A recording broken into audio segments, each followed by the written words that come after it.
ที่มาเก็บก็ไร้สิ่งแมงดมดอกสิ่งกินหอม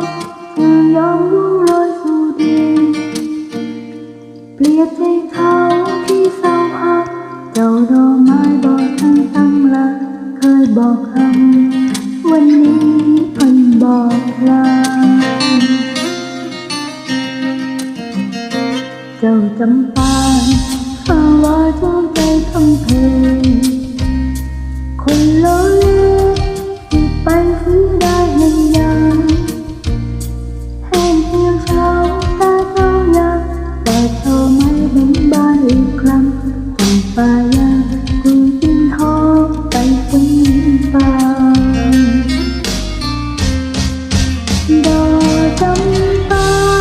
ไปบ้านที่บนแต่เธอโอ้ที่มองเขาเลยมอง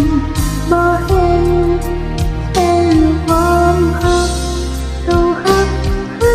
เป็นเจ้าเลือกยาที่ฉันเลือกเชื่อใจเขาเจ้าดอกจำปาที่กลับมาหันเจ้าของ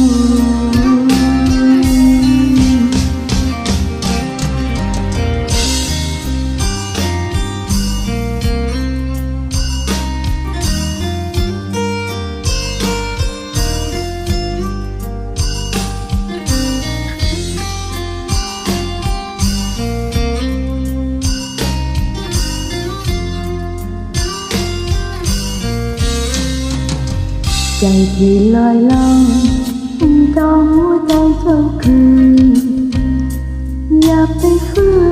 นไปเบื่อคำเพ้อลาเพิ่นบ่ฮักเพิ่นเป็นปาดอกจำปายังเป็นจำปาเจ้าก็อยาก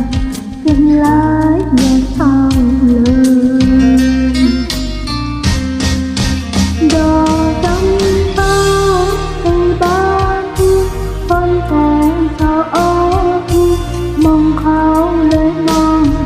บ่เห็นเป็นความหักต้องหักให้เป็นเจ้าเลือกยาที่ฉันเลือกเชื่อใจเขาเจ้าดอกจ